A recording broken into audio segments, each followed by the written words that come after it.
Apalagi kalau misalnya ini walau alam ya, entah mitos entah memang kejadian nyata ya. Kalau kata anak-anak mah dina film Indosiar cenah gitunya, ajab cenah. Jadi jenazah yang biasanya dia mungkin dikenal ahli maksiat gitu ya, biasanya jenazahnya lebih cepat mengeluarkan aroma bau. Dan ini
Assalamualaikum warahmatullahi wabarakatuh. Alhamdulillahi wa kafa, wassalatu wassalamu ala nabil mustafa wa ala alihi wa sahbihi ahla sidqi wal wafa, wa ashhadu an la ilaha illallah wahdah la syarika lah, wa ashhadu anna muhammadan abduhu wa rasuluh alladzi la nabiyya wa la rasula ba'dah. Faqala Allah Ta'ala fi kitabihil mubin wa huwa asdaqul qailin, a'udzu billahi minasy syaithanir rajim. Ya ayyuhalladzina amanu ittaqullaha haqqa tuqatih wa la tamutunna illa wa antum muslimun. Amma ba'd. Ikhwani fillah rahimani wa rahimakumullah. Puji syukur senantiasa kita sampaikan kepada Allah Subhanahu wa Ta'ala yang dengan limpahan karunia-Nya, dengan rahmat-Nya, dengan hidayah taufiknya, Allah memberikan kepada kita kesempatan untuk bisa memakmurkan jasad kita, memakmurkan salah satu rumah Allah Subhanahu wa Ta'ala di muka bumi ini, yang insyaallah kita sama-sama azamkan niat kita untuk bersilaturahmi juga thalabul ilmi, untuk meningkatkan kualitas ilmu, iman dan amal kita. Bapak Ibu ikhwan fillah rahimani wa rahimakumullah. Hari ini atau sore ini barangkali menjadi sore pertama yang kita jumpai, maksudnya dalam kajian sore di Masjid Riyadul Muttaqin setelah kita selesai melaksanakan ibadah shaum Ramadan. Karena ini adalah pertemuan pertama bagi saya dengan ikhwan fillah sekalian, tak ada salahnya saya sampaikan doa tahniyah, taqabbalallahu minna wa minkum. Semoga Allah menerima amal ibadah kita khususnya selama bulan Ramadan kemarin, dan mudah-mudahan kita termasuk hamba-hamba Allah yang berada di barisan al-muttaqin, orang-orang yang bertakwa kepada Allah Subhanahu wa Ta'ala. Amin ya rabbal alamin. Bapak Ibu ikhwan fillah rahimani wa rahimakumullah, di pertemuan terakhir sebelum kita libur ya, menjelang menjelang bulan Ramadan, kita sudah membahas sampai dengan pembahasan apa Bapak Ibu? Ada yang masih ingat? Atau sudah lupa? Ya, kenapa malaikat maut ditugasi untuk mencabut nyawa? Ya, kemarin dibahas oleh Imam Al-Qurtubi yang salah satu alasannya adalah dikarenakan malaikat maut adalah malaikat yang paling tega untuk mencabut nyawa makhluk yang bernyawa di hadapan Allah Subhanahu wa Ta'ala. Kenapa? Karena malaikat maut lebih mengedepankan ketaatan kepada Allah Subhanahu wa taala. Wallahu alam bagaimana sesungguhnya hikmah di balik itu semua. Yang pasti kita yakin bahwa semuanya Allah tetapkan berdasarkan hikmah yang sangat luar biasa yang kita tidak mengetahui hikmah itu sebenarnya seperti apa. Ya, yang pasti kemarin ada salah satu riwayat yang memang kita sampaikan perlu kita garisbawahi, di mana ada kesan bahwa malaikat-malaikat yang lain mereka tidak tega mencabut nyawa makhluk-makhluk Allah Subhanahu wa taala yang bernyawa, dan mereka dalam tanda kutip lebih tega untuk tidak mematuhi perintah Allah Subhanahu wa taala. Padahal jelas bahwa sebagaimana disampaikan oleh seorang muhakkik, oleh peneliti kitab At-Tadhkirah ini, bahwa malaikat adalah makhluk Allah yang la ya'sunallaha ma amarahum wa yaf'aluna ma yu'marun. Mereka adalah makhluk yang tidak pernah berbuat durhaka kepada Allah Subhanahu wa taala, dan mereka pasti akan melakukan apa yang Allah perintahkan untuk mereka lakukan. Nah, ikhwani fillah rahimani wa rahimakumullah, pada sore ini insyaallah kita akan masuk ke pembahasan ma jaa anna ruh idza qubida tabi'ahul basar. Bab tentang bahwa ruh apabila dicabut maka akan diikuti oleh pandangan. Artinya pandangan mata saat dicabutnya ruh itu akan seperti apa? Ya. Di sini Imam Al-Qurtubi menyampaikan beberapa riwayat. Pertama, riwayat dari Ibnu Majah dari Ummu Salamah. Dia berkata, dakhala Rasulullah sallallahu alaihi wasallam ala Abi Salamah. Rasulullah sallallahu alaihi wasallam masuk ke rumah Abu Salamah. Wa qad syaqqa basarahu. Ya, dan ketika itu Rasul ketika datang ke rumah Abu Salamah ini sedang mengalami kondisi sakratul maut, ya. Kemudian matanya sudah tampak terlihat berat, ya. Kemudian fa'aghamadahu, maka Rasul memejamkan mata dari Abu Salamah. Kemudian ikhwani fillah rahimani wa rahimakumullah, jadi ketika Rasul melihat Abu Salamah matanya sudah terbelalak, ya, bola matanya berbalik ke atas, kemudian beliau pejamkan, sumaqala, kemudian Rasul bersabda, inna ruh, sesungguhnya ruh, idza qubida, apabila dicabut, tabi'ahul basar, akan diikuti oleh pandangan mata. Maka tidak heran bagi kita yang menyaksikan kaum muslimin atau siapapun saat menghadapi sakratul maut, mereka akan terlihat matanya terbelalak, ya, menghadap ke atas. Jadi kalau kata istilah orang Sunda itu jadi tileng, ya, jadi tileng. Nah, ini dikarenakan dalam hadis ini mata ini atau pandangan mata ini mengikuti kepergian ruh saat dicabut oleh malakul maut. Dan hadis ini juga kata Imam Al-Qurtubi akhrajahu Muslim akmal min hadza, diriwayatkan juga oleh Imam Muslim dengan redaksi yang lebih lengkap daripada yang disebutkan oleh Ibnu Majah dalam hadis yang ini.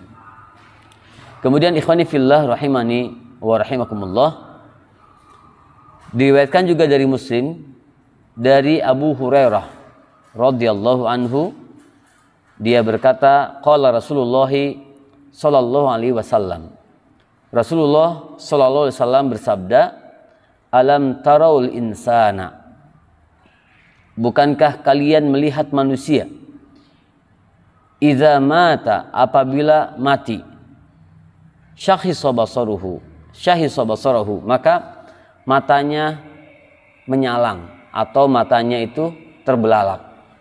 Qalu, mereka berkata atau para sahabat berkata, bala, tentu saja.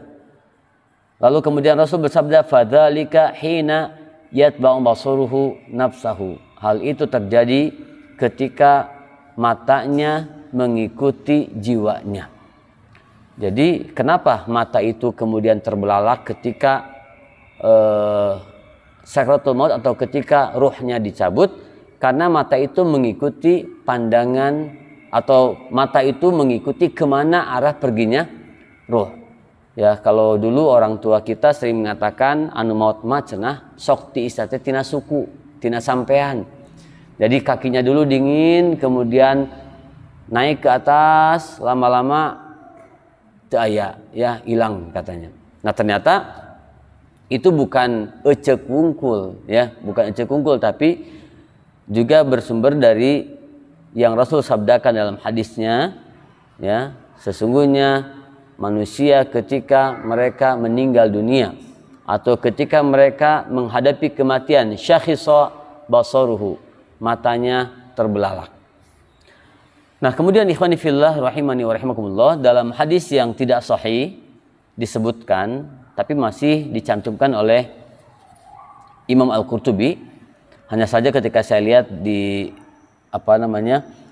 di kitab terjemahan, nah, hadis ini tidak dibahas ya, tidak diterjemahkan begitu ya. Tapi ketika saya lihat dalam kitab aslinya, di sini juga dicantumkan oleh Imam Al-Qurtubi. Oleh muhakkik disebutkan wa fi ghairi sahih, dalam riwayat yang tidak sahih.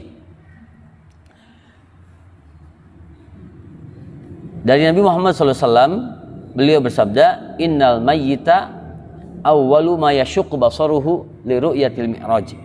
Sesungguhnya mayit itu pertama kali dia melihat ya, atau pandangannya merasa berat ya, ketika li ru'yati al-mi'raj, ketika jenazah ini atau calon mayit ini melihat tempat naiknya amalnya. Jadi kenapa terbelalak dalam riwayat ini?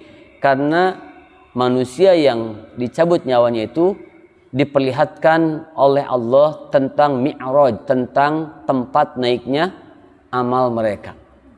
Jadi kaget katanya ya. Hanya saja memang hadis ini adalah hadis yang tidak sahih. Disebutkan oleh muhakkik bahwa bahastu anhu fi aglabi dawawin sunnah falam ajidhu. Aku mencari kitab atau aku mencari hadis ini dalam buku-buku as-sunnah atau buku-buku hadis, tetapi aku tidak menemukan redaksi yang sama ya disampaikan dari Rasulullah SAW. Jadi hadis ini bisa tergolong kategori hadis maudhu, hadis yang palsu. Nah, ikhwani fillah rahimakumullah. Lalu kemudian di sini disebutkan oleh Imam Al-Qurtubi ya,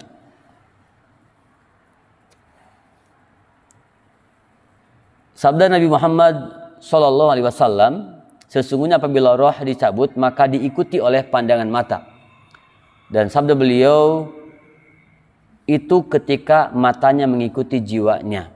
Nah, jadi kata Imam Al-Qurtubi, keduanya tidak perlu komentar siapapun yang suka bicara mengenai roh atau jiwa. Ya, jadi terkadang ada penyebutan dengan kata ar-ruh. Terkadang di hadis yang lainnya disebutkan nafsun. Ya, di hadis yang pertama misalnya inna ruha idza qubida tabi'ahul basar. Sesungguhnya ruh apabila dicabut maka diikuti oleh pandangan mata. Yang kedua, fadzalika hina yatba'u basaruhu nafsahu. Hal itu terjadi ketika pandangan matanya mengikuti jiwanya. Nah, sesungguhnya kata Imam Al-Qurtubi bahwa baik itu ruh ataupun nafsu ataupun jiwa, keduanya sama saja.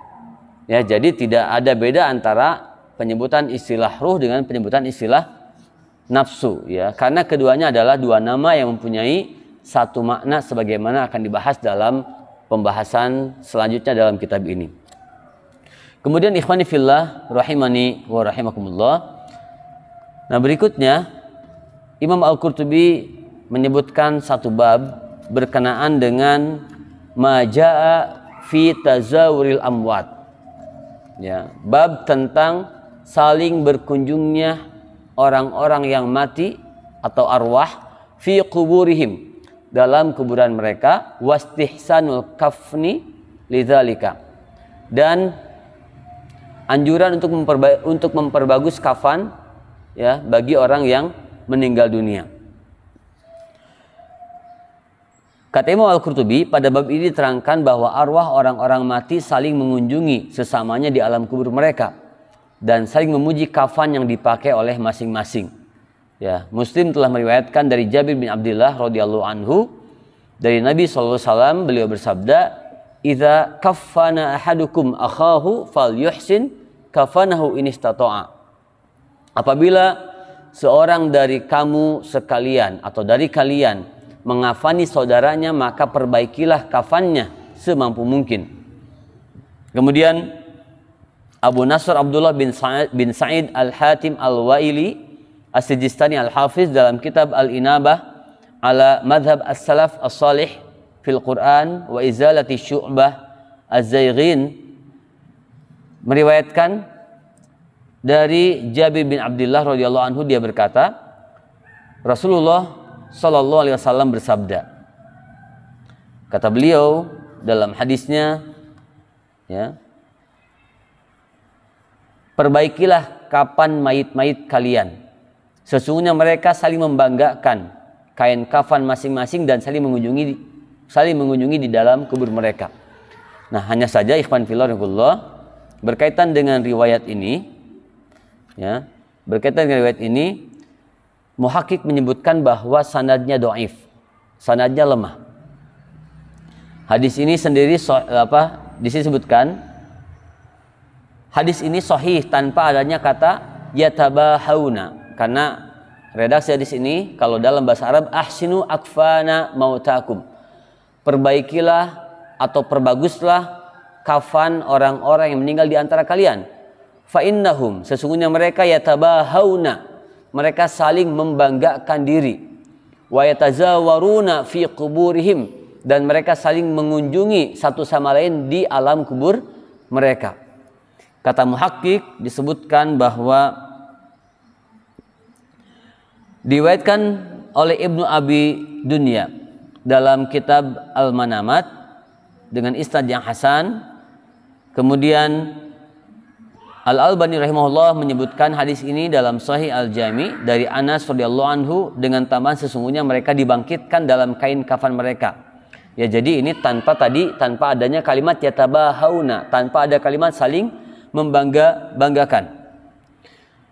Kemudian disebutkan sesungguhnya mereka dibangkitkan dalam kain kafan mereka. Menurut Al-Khattabi, sebagian ulama mengatakan barangkali yang dimaksud bahwa mereka dibangkitkan dalam keadaan berkain kafan dan dikumpulkan dalam keadaan tanpa alas kaki, telanjang dan tidak berkhitan. Adapun maksud memperbaiki kafan ialah hendaklah kain itu berlebih, putih dan bersih. Adapun bermewah-mewahan dalam penggunaan kain kafan adalah tindakan berlebihan yang dilarang oleh agama kita. Jadi perlu kita garis bawahi terkait perintah Rasul untuk memperbagus kafan orang yang meninggal. Yang pertama, ikhwani fillah, bahwa yang dimaksud dengan memperbagus kain kafan itu bisa jadi bukan memakai jenis kain yang bagus, misalnya mengenakan kain sutra, ya, gaya jenazah dibungkus pakai kain kafan yang terbuat dari kain sutra. Ya, bukan seperti itu.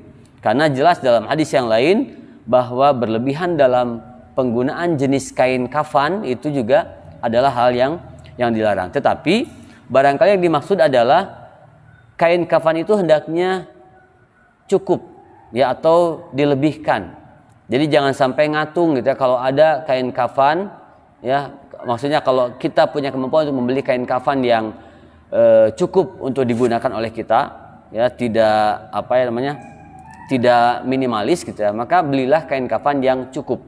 Biasanya kalau kita membeli kain kafan kan diukur dulu jenazahnya tingginya berapa gitu ya. Bahkan di beberapa kios penyedia kain kafan itu sudah disiapkan.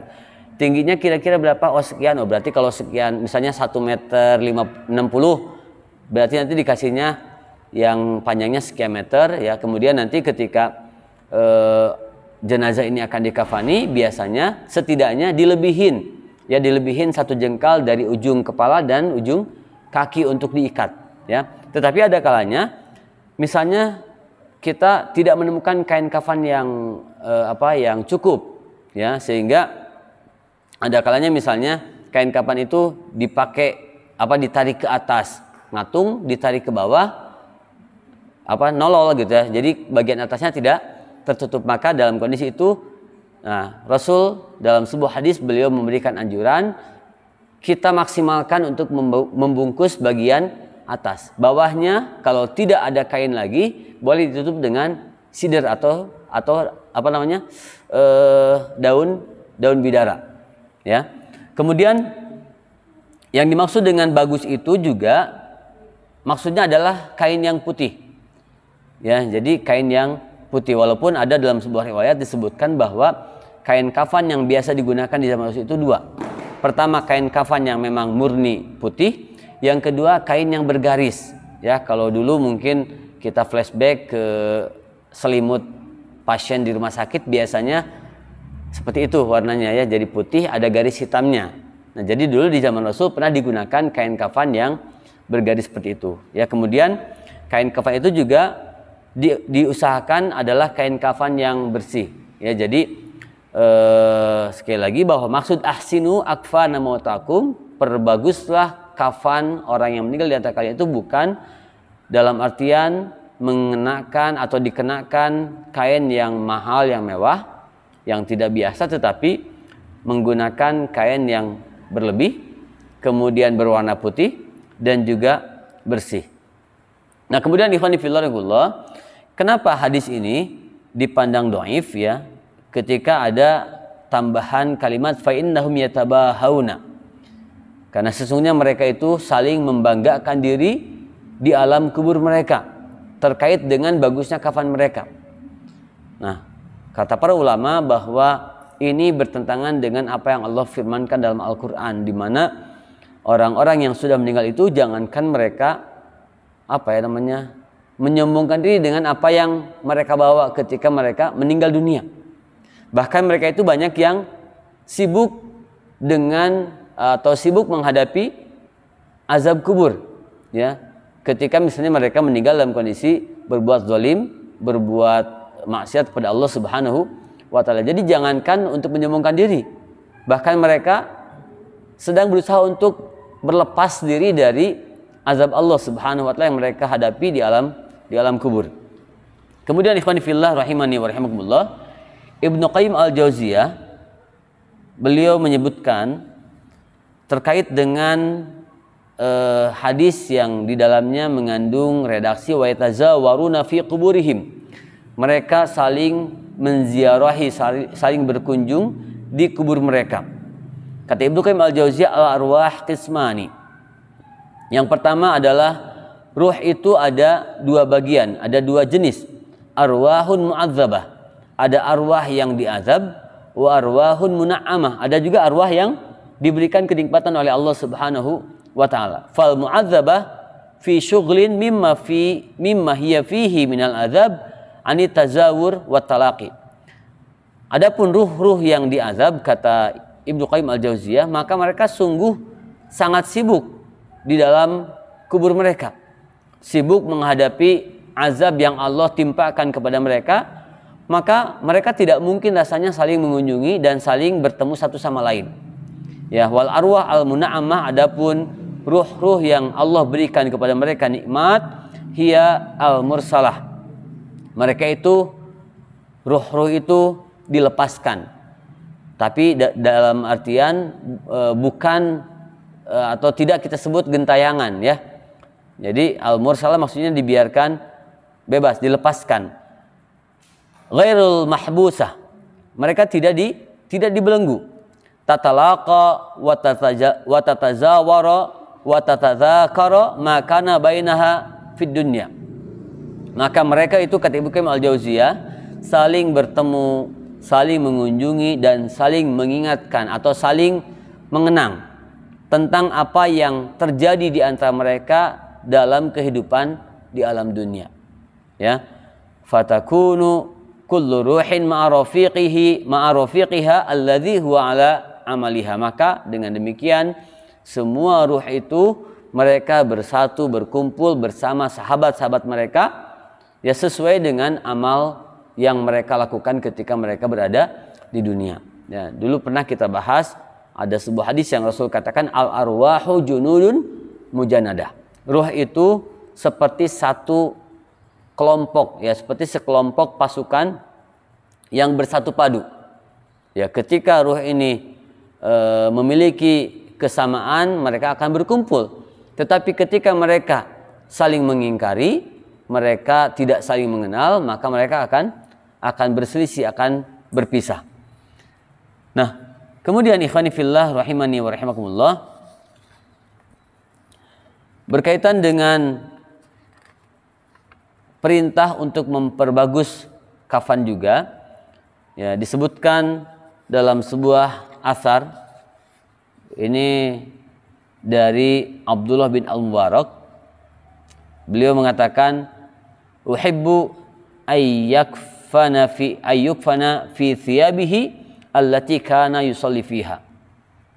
Yang lebih aku senangi, kata Abdullah bin Al-Mubarak, adalah seseorang dikafani dengan pakaian yang dia gunakan untuk sholat. Ya, jadi yang lebih aku cintai, kata Ibnu Mubarak, adalah seseorang itu dikafani dengan kain yang biasa digunakan untuk melaksanakan sholat. Ya, karena kebiasaan masyarakat Arab ketika itu mereka mengenakan mengenakan ya jubah atau gamis berwarna putih, sehingga ketika misalnya mereka meninggal dunia, maka sangat memungkinkan gamis yang biasa mereka pakai untuk sholat itu kemudian dipotong menjadi salah satu bagian daripada kain kafan, kemudian dibalutkan ke tubuh mereka saat mereka meninggal. Ya, tapi kalau pakaian di kita kan sekarang sudah macam-macam warnanya, ya, maka asa aneh gitu kalau misalnya jenazah dibungkus dengan kain warna pink gitu, ya, warna biru, ya, warna marun dan sebagainya begitu, ya. Jadi bagi kita, ya kita ikuti saja apa yang wajar, yang normal kita lakukan ketika kita mengurus jenazah orang yang meninggal di antara kita, ya. Nah, kecuali alhamdulillah jika kemudian yang meninggal itu adalah orang yang dalam kondisi ihram, baik ihram untuk umroh ataupun ihram untuk ibadah haji. Dalam sebuah hadis beliau pernah menyampaikan ketika ada seorang sahabat yang ikut haji bersama Rasulullah SAW, kemudian sahabat ini ditendang oleh seekor unta sampai terpelanting kemudian meninggal dunia, maka Rasul mengatakan kafinuhu bithaubaihi, kafani dia dengan dua kain yang dia kenakan, maksudnya dua kain ihramnya. Nah, lalu Rasul mengatakan fa innahu yub'atsu yaumil qiyamati mulabbiyan, sesungguhnya dia akan dibangkitkan pada hari kiamat mulabbiyan, dalam kondisi bertalbiyah, memanggil Allah Subhanahu wa taala, labbaik Allahumma labbaik, labbaik la syarika lak labbaik, innal hamda wan ni'mata lak wal mulk la syarikalah. Maka orang yang melaksanakan ibadah haji atau umroh ketika mereka meninggal dalam kondisi itu, mereka cukup dikafani dengan kain ihram yang mereka gunakan. Sama halnya dengan orang yang meninggal di medan perang.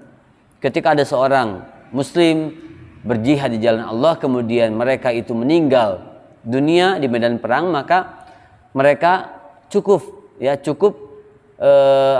dimakamkan dengan pakaian yang mereka kenakan. Bahkan kalau misalnya mereka meninggal di medan perang itu, ada sebuah riwayat yang menyebutkan bahwa mereka tidak perlu dimandikan sebagaimana kaum muslimin yang meninggal dalam kondisi normal. Kemudian ikhwani fillah rahimani wa rahimakumullah,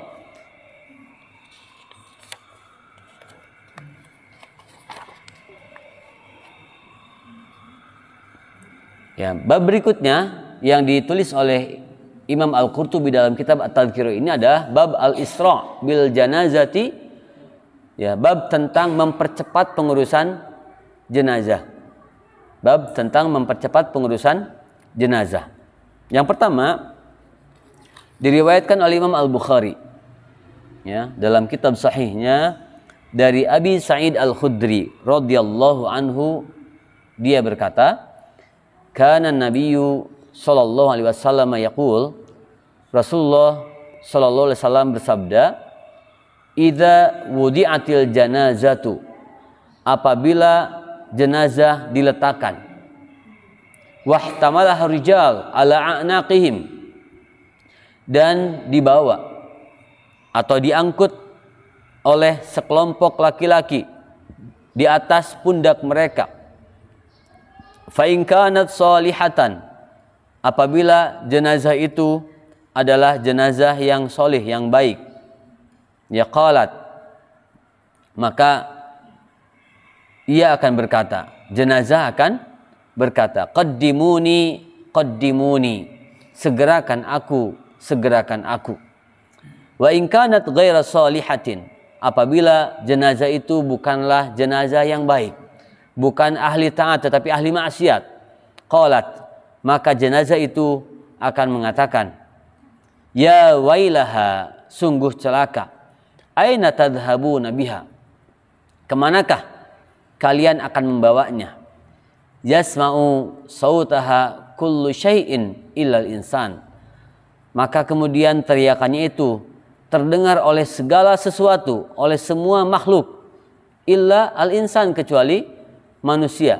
Walau sami'ahu la sa'iqa, seandainya manusia mendengarkan teriakan jenazah yang tidak baik saat mereka ditandu atau diusung pakai keranda, maka la sa'iqa, pasti manusia itu akan pingsan. Maka bersyukurlah kita ketika Allah tidak memberikan kepada kita kesempatan untuk mendengar teriakan orang yang sudah meninggal dunia.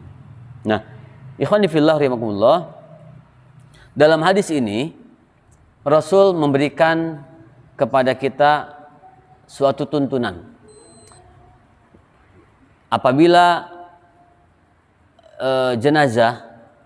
apabila jenazah diletakkan di atas punduk kaum laki-laki yang menanduk keranda mereka, maka sesungguhnya jenazah ini mereka minta agar disegerakan, ya, karena mereka sangat berharap bahwa mereka akan segera beristirahat, ya, akan segera beristirahat, dan mereka akan mendapatkan kesenangan, kenikmatan yang Allah janjikan di alam kubur. Makanya kalau kita yakin bahwa orang yang meninggal di antara kita ini adalah orang yang soleh, maka sebaiknya jangan dinanti-nanti. Nah, ada kebiasaan di kita itu bahwa ketika ada yang meninggal kemudian ditangguhkan gitu ya, pengurusannya ditangguhkan, bahkan penguburannya nanti dibesokkan gitu ya, dibesokkan dengan alasan misalnya menunggu keluarganya supaya kumpul semua begitu ya. Padahal kan ketika ditunggu pun tidak akan membuat kemudian jenazah ini hidup lagi atau bisa menyapa gitu ya. Nah, tetapi memang di kita tuh aya bahasa ngarah teu panasaran cenah gitu ya.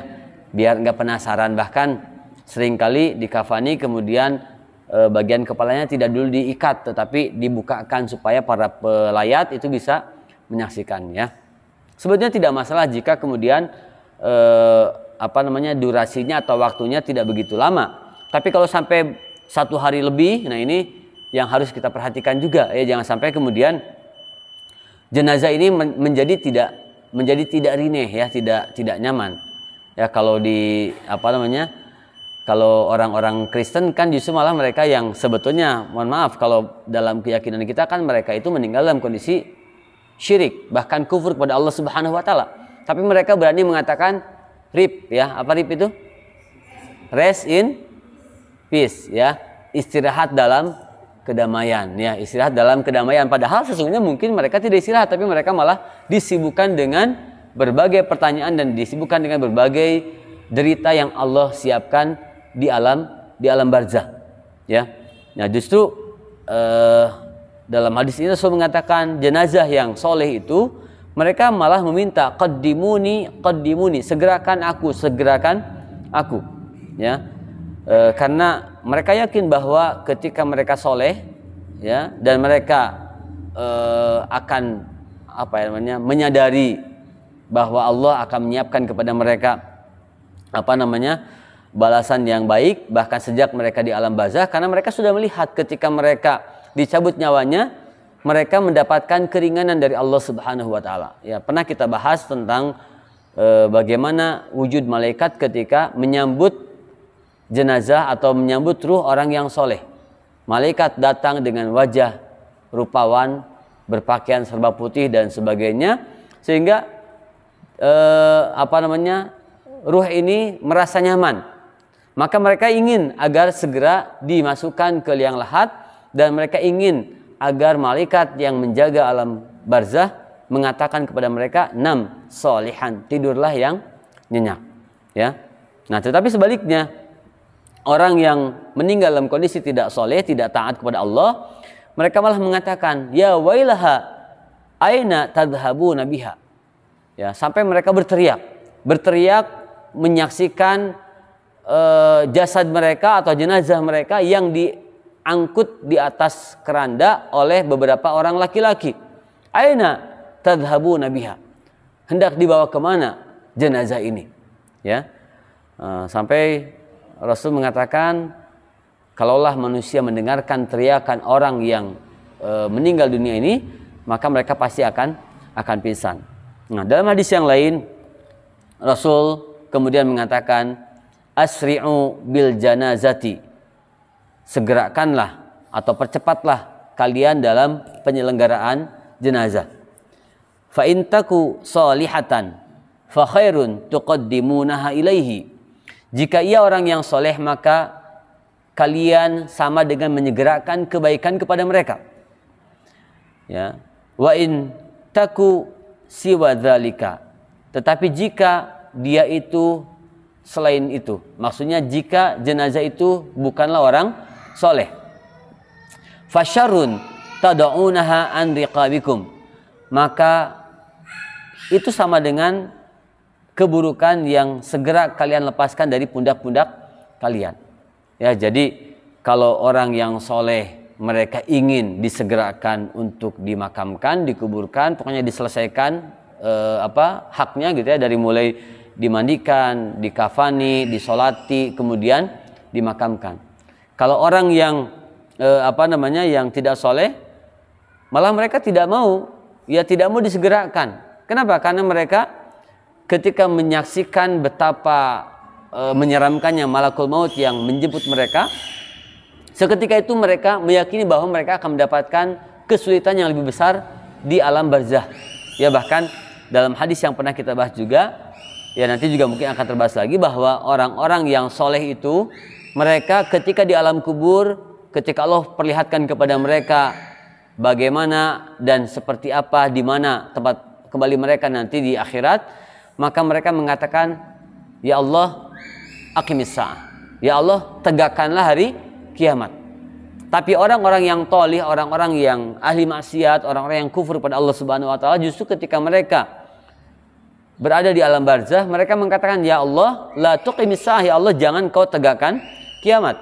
Kenapa mereka mengatakan demikian? Karena mereka yakin bahwa kalau mereka di alam barzakh mendapatkan kesulitan, maka mereka yakin setelah kehidupan di alam barzakh, artinya di yaumil akhirah, ya, baik itu ketika mereka dibangkitkan di padang mahsyar, kemudian di sirat dan sebagainya sampai ke neraka, maka pasti mereka akan mendapatkan kesengsaraan yang lebih berat dibandingkan dengan yang mereka hadapi ketika mereka berada di alam barzakh.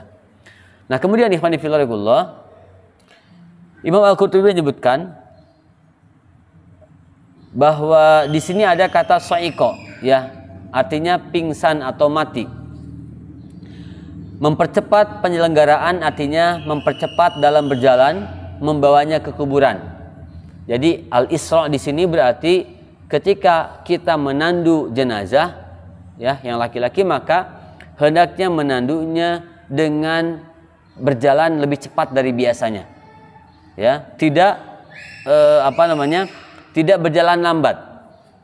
Ya, ada juga yang mengartikan mempercepat dalam penyelenggaraan jenazah setelah mati agar tidak berbau busuk. Jadi dari mulai memandikan, kemudian mengkafani, menyolatkan sampai menguburkan harus disegerakan. Jangan dinantikan, terutama ikhwan fillah dalam hal memandikan dan mengkafani. Ya, karena biasanya kalau misalnya jenazah segera dimandikan, segera dikafani, para pelayat yang datang itu, walaupun misalnya jenazah disimpan di rumah duka, di rumahnya sendiri misalnya, maka pelayat itu bisa sambil menyolati. Tapi kalau jenazahnya belum dimandikan, belum dikafani, biasanya pelayat itu hanya datang, kemudian mungkin sekedar mengucapkan takziah, ya kadang mungkin jadi ngobrol dengan pelayat yang lain, kemudian pulang. Ya, makanya ini sebagai hak yang harus kita tunaikan untuk para jenazah dari kalangan kaum muslimin. Segerakan pengurusan jenazah mereka, setidaknya dalam hal memandikan dan juga mengkafani. Ya, karena kalau tidak segera diurusi, biasanya pertama jenazah ini dia akan cepat kaku. Ya, biasanya jenazah itu dia kalau tidak segera dimandikan dan tidak segera dikafani, maka dia fisiknya akan lebih kaku. Ya, dimulai dari membuka bajunya itu akan kesulitan, ya, sampai kan tidak sedikit ya ketika misalnya ada saudara kita yang meninggal, kemudian si bajunya itu harus digunting. Ya, nggak apa-apalah, terakhir ya digunting gitu ya. Kemudian nah yang repot bahkan ketika misalnya dibiarkan terlalu lama, nanti ketika dikafani, kalau maaf misalnya tangannya atau kakinya menekuk ya, atau ada yang kalau kata orang Sunda merengkel gitu ya, itu agak sulit ya. Tetapi ini perlu kita perhatikan bahwa tidak harus kemudian jenazah yang sudah agak kaku itu kemudian kita paksakan untuk diluruskan ya. Terkadang saya terkadang menyaksikan ada orang yang mengurusi jenazah ya, ketika memandikan atau misalnya mengkafani itu diparieskeun ya, sampai bunyi drek gitu ya, kayak tukang urut. Kenapa? Karena saking inginnya si jenazah ini dibuat lurus ketika dikafani. Padahal kalau sudah tidak bisa ya, Rasul mengatakan perlakukanlah jenazah di antara kalian seperti halnya kalian memperlakukan orang yang hidup di antara kalian. Karena mereka merasakan apa yang dirasakan oleh orang-orang yang hidup. Ya hanya saja mereka tidak bisa berinteraksi langsung dengan kita. Kebayang ikhwan fillah kalau misalnya jenazah itu dia bisa bisa ngomong, mungkin dia akan bilang nyeri gitu ya. Dan kita mungkin yang memandikan juga akan lari terbirit-birit gitu ya. Maka daripada kita menyakiti jenazah, mendingan kita segera urus sebelum jenazah ini menjadi kaku. Bahkan bukannya kaku, bisa jadi kalau misalnya dibiarkan agak lama, jenazah ini juga menimbulkan aroma bau. Ya, apalagi kalau misalnya ini wallahu alam ya, entah mitos, entah memang kejadian nyata ya. Kalau kata anak-anak mah dina film Indosiar cenah gitunya, ajab cenah. Jadi jenazah yang biasanya dia mungkin dikenal ahli maksiat gitu ya, biasanya jenazahnya lebih cepat mengeluarkan aroma bau. Dan ini memang tidak menutup kemungkinan. Saya pernah mendengarkan beberapa yang lalu ada ceramah yang disampaikan oleh salah seorang syekh, saya lupa namanya. Ya, dia berceramah dengan bahasa Arab ya, karena syekh dari Timur Tengah. Dia mengisahkan apa yang dia alami ketika dia memandikan jenazah seorang pelaku LGBT. Ya, sekarang kan lagi marak nih LGBT ya. Bahkan ada berita seorang imam masjid di Perancis menikah dengan sesama laki-laki. Padahal dia mengaku sebagai muslim. Ya, tapi dia menikah dengan laki-laki. Ya, di Perancis itu 2012 bulan November tanggal 30 diresmikan Masjid Ramah LGBT. Dipimpin oleh seorang imam namanya Ladovik Muhammad Zahid. Ya, dia menikah dengan seorang laki-laki asal Afrika Selatan. Ini subhanallah. Sungguh sangat mencederai kesucian atau fitrah kaum muslimin. Nah, Syekh ini menceritakan bahwa ketika dia memandikan jenazah seorang gay, dia tidak tahu awalnya bahwa jenazah ini adalah seorang gay. Tapi kemudian Syekh ini menceritakan ketika dia masuk ke kamar atau ke tempat memandikan jenazah, ya baru dia memulai proses pemandian, ternyata tiba-tiba dia mencium aroma yang sangat-sangat busuk. Dan saking busuknya si Syekh ini, dia nggak kuat, langsung dia keluar dari tempat pemandian jenazah. Dia keluar, lalu kemudian dia bertanya kepada saudaranya, wahai akhi, apakah jenazah ini adalah orang yang melaksanakan sholat? Lalu kemudian saudaranya ini dia berbohong, dia mengatakan iya, dia adalah orang yang melaksanakan sholat. Lalu kemudian Syekh ini dia masuk lagi, tapi karena tidak kuat dia menggunakan kumamah, dia menggunakan masker, kemudian di dalam maskernya itu dia simpan atau dia balut mulutnya dan hidungnya dengan sorban. Ya, dia balut dengan sorban, kemudian dia pakai masker, bahkan maskernya juga berlapis. Tapi kata beliau, aku mencium aroma yang sangat busuk luar biasa. Ya, lalu kemudian nah kemudian setelah selesai dimandikan, lalu kemudian Syekh ini diminta untuk menyolati jenazahnya, dan Syekhnya mengatakan aku tidak bisa menyolati jenazah ini karena aku melihat bahwa ada tanda-tanda yang tidak baik dari jenazah ini. Ya, sampai kemudian setelah Syekh ini menolak untuk menyolati, ya, karena memang anjuran dalam agama kita yang Rasul sunnahkan bahwa kalau kita mengetahui seseorang ahli maksiat, maka sebaiknya kita tidak menyolatkan jenazah tersebut, apalagi oleh orang yang disebut sebagai atau dipandang sebagai alim. Ya, maaf, misalnya ada seorang ustadz, dia punya kewenangan untuk menolak menyolatkan jenazah orang yang misalnya tukang mabuk atau orang yang pezina yang belum ketahuan taubatnya gitu, maka itu punya hak. Sebagaimana Rasul menolak untuk menyolati jenazah orang yang punya hutang. Kemudian Rasul menolak untuk menyolati jenazah orang yang jelas-jelas bersikap munafik. Ya, kan pernah anaknya Abdullah bin Ubay bin Salul meminta kepada Rasulullah SAW untuk menyolati jenazah ayahnya. Secara zahir Abdullah bin Ubay bin Salul ini adalah seorang yang mengaku Islam. Tetapi Rasul tahu dengan seyakin-yakinnya bahwa Abdullah bin Ubay ini adalah orang yang munafik, walaupun namanya Abdullah. Maka Rasul menolak untuk menyolati jenazah Abdullah bin Ubay bin Salul. Nah, ikhwani fillah rahimani wa rahimakumullah. Nah, jadi jangankan jenazah yang pelaku maksiat, jenazah yang biasa saja yang tidak kita ketahui, tidak kita yakini maksiatnya, dalam beberapa menit apalagi jam itu bisa menimbulkan aroma yang tidak enak untuk kita cium, ya. Maka sebaiknya kita segerakan. Nah, kemudian dan pendapat yang pertama, yaitu pendapat yang mempercepat dalam berjalan ketika mengusung jenazah, ini adalah pendapat yang dipandang oleh Imam Al-Qurtubi sebagai pendapat yang lebih baik, ya, yang lebih benar.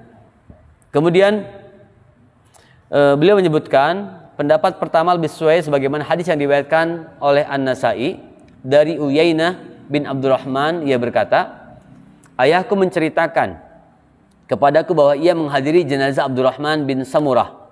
Lalu keluarlah Ziyad yang berjalan di depan keranda jenazah. Kemudian keluarga dan kerabat Abdurrahman mengangkat dan berjalan sambil membawa keranda jenazah di atas pundak-pundak mereka. Mereka berkata, ya, Ruwaidan, pelan-pelanlah. Semoga Allah memberkahi kalian. Sehingga mereka berjalan sangat pelan sampai pada sebuah jalan kami bertemu dengan Abu Bakrah yang mengendarai bigol. Ya, bigol itu adalah hasil persilangan antara unta dengan keledai. Ya. Kemudian ketika ia melihat apa yang mereka lakukan, dengan cepat ia menghela bigolnya untuk menemui mereka. Lalu ia menggiring mereka dengan cambuk. Ya, ia berkata, cepatlah. Demi zat yang memuliakan wajah Abul Qasim, yaitu Nabi Muhammad SAW, sungguh aku telah melihat kami atau para sahabat bersama Rasulullah SAW hampir-hampir pasir-pasir berterbangan karena cepatnya kami berjalan. Maka mereka pun berjalan dengan cepat. Jadi Abu Bakrah menyebutkan bahwa aku pernah melihat para sahabat Rasulullah SAW, mereka ketika mengusung jenazah itu jalannya tidak slow motion, tidak pelan, tidak lambat, tetapi mereka mempercepat jalannya. Ya, kemudian Ibnu Abdul Bar mengatakan bahwa yang menjadi pegangan para ahlul ilmi atau para ulama dalam hal ini adalah mempercepat jalan, ya, yang belum terhitung lari-lari kecil, dan mempercepat dalam berjalan lebih mereka sukai daripada memperlambatnya. Ya, tetapi juga makruh mempercepat jalan hingga menyusahkan orang-orang yang lemah yang turut mengikuti jenazah.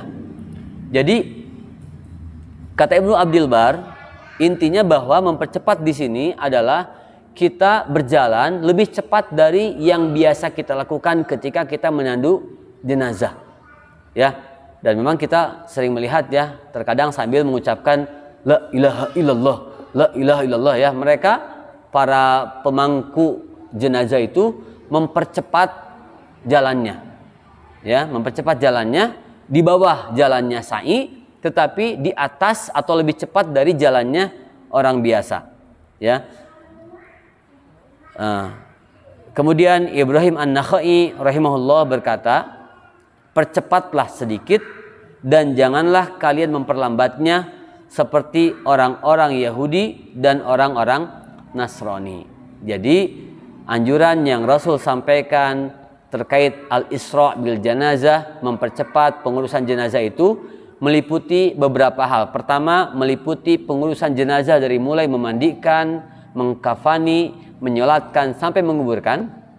Yang kedua adalah mempercepat dalam memanggul atau dalam menandu kerandanya. Jadi ketika kita menandu keranda, maka kita jalan melebihi kecepatan jalan yang biasa kita lakukan. Tetapi tidak terlalu cepat karena khawatir ada barangkali, ya, kaum muslimin yang sudah sepuh yang ingin mendapatkan yang ingin mendapatkan pahala mengiringi jenazah, tidak bisa menyusul, bisi titajong, tisolera dan sebagainya, ya, apalagi jalannya misalnya jalannya sempit atau jalannya banyak hambatan, maka jalanlah lebih cepat tapi tidak terlalu cepat. Ya, kemudian tidak juga kita jalan dengan gerakan yang sangat lambat, ya, karena dalam sebuah riwayat disebutkan itu adalah jalannya orang-orang Yahudi dan Nasrani ketika mereka memakamkan jenazah mereka. Ya, disebutkan batti'u wala tadubbu, ya, perlambat tapi jangan terlalu merayap, ya. Dzabibul Yahud wan Nasara, seperti merayapnya orang-orang Yahudi dan Nasrani ketika mereka melepaskan jenazah yang meninggal di antara mereka. Ya, mungkin kita pernah melihat, ya, dalam beberapa tayangan ketika orang-orang Nasrani dan Yahudi mereka memakamkan jenazah di antara mereka, sudah mah terkadang tidak segera dikuburkan, tapi ada beberapa tradisi dari masyarakat non muslim yang membiarkan dulu jenazahnya beberapa hari, ya, beberapa hari, kemudian setelah beberapa hari kemudian baru dimakamkan, ya, di dalam tanah, ya.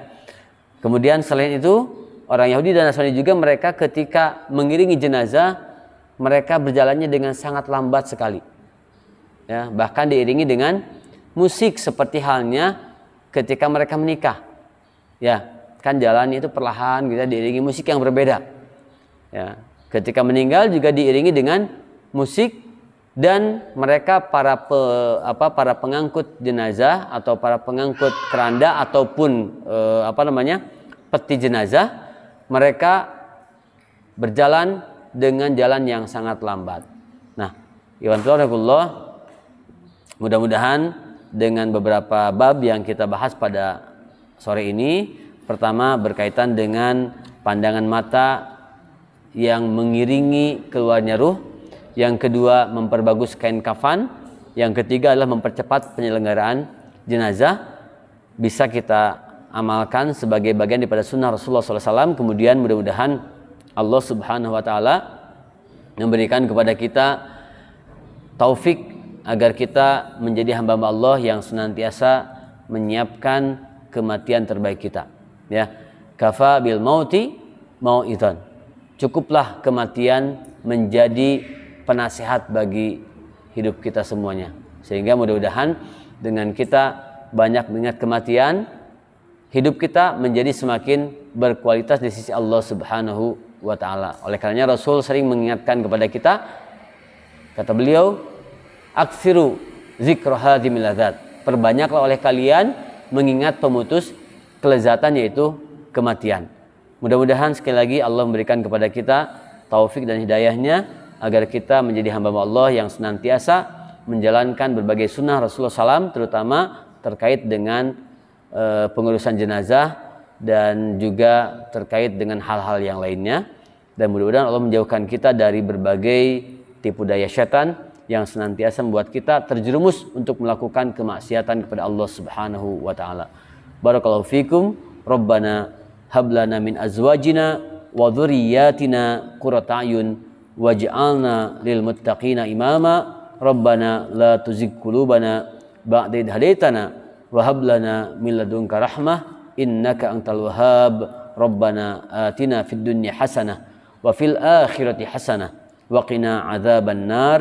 Aqulu qawli hadza wa astaghfirullaha li wa lakum wa afu minkum. Wassalamu alaikum warahmatullahi wabarakatuh.